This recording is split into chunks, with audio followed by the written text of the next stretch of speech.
SSC CGL 2024లో అడిగిన questions అండి ఇవి. ఈ రెండు కూడా మనకి డైస్ మీద అడిగిన క్వశ్చన్స్. ఈ క్వశ్చన్స్ మనం ఎలా సాల్వ్ చేయాలో చూద్దాం.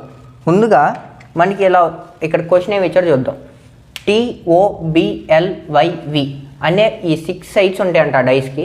అయితే find the word opposite to L. ఎల్కి ఆపోజిట్గా ఏ వర్డ్ ఉందని చెప్పని అడుగుతున్నాడు. అయితే మనకి ఇలా ఒకే డైస్ 2 పిక్చర్స్ ఇచ్చాడు కదా ఇక్కడ.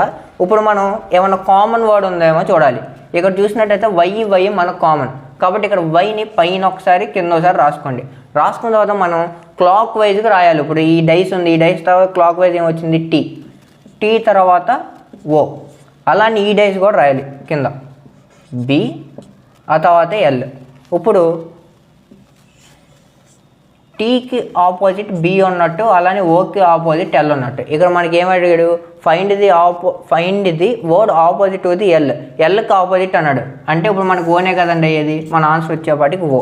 అలానే ఇక్కడ ఇంకో క్వశ్చన్ ఇచ్చారు సేమ్ ఇలాంటిది.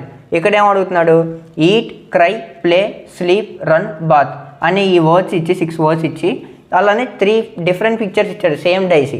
అయితే find the word on the face opposite to ఈట్కి ఆపోజిట్ ఏముందని చెప్పని అడుగుతున్నాడు. ఇప్పుడు మనం సేమ్ ఈ మెథడ్లో చేస్తే ఇక్కడ మనకి టైం టేకెన్ అయ్యింది. కాబట్టి మనకి అంటే 2 డైస్ పిక్చర్స్లో ఏమైనా టూ వర్డ్స్ ఏమైనా సిమిలర్ కలుస్తున్నాయా లేదా, సేమ్ ఉన్నాయా లేదో చూద్దాం. ఇక్కడ ఏముందండి eat, cry, play. Eat, play, sleep. ఇక మన ప్లే ఒకటే కలిసింది, ఈట్ కలిసింది. కాబట్టి ఇక్కడ క్రైకి ఆపోజిట్ స్లీప్. మనకేం అడిగాడు ఈట్కి అడిగాడు కాబట్టి ఈట్కి ఇక్కడ మనకు తెలియదు. ఇంకో అది చేయొచ్చు కానీ కలవదు. ఇక్కడ ఇంకోసారి దీన్ని కూడా చెక్ చేద్దాం. Eat, play, sleep, play, run, sleep. ఇక్కడ మనకి ఏమేం కలిసింది ప్లే కలిసింది, స్లీప్ కలిసింది. ఇక్కడ మనకి దేనికి ఆపోజిట్ ఈట్కి ఆపోజిట్ కాబట్టి ఇక్కడ మనం డైరెక్ట్గా రన్ అనేది ఆన్సర్ చేసింది కాబట్టి మనకు ఆన్సర్ అనేది రన్ అవుతుంది. కాబట్టి మనకు ఆన్సర్ డి అయింది.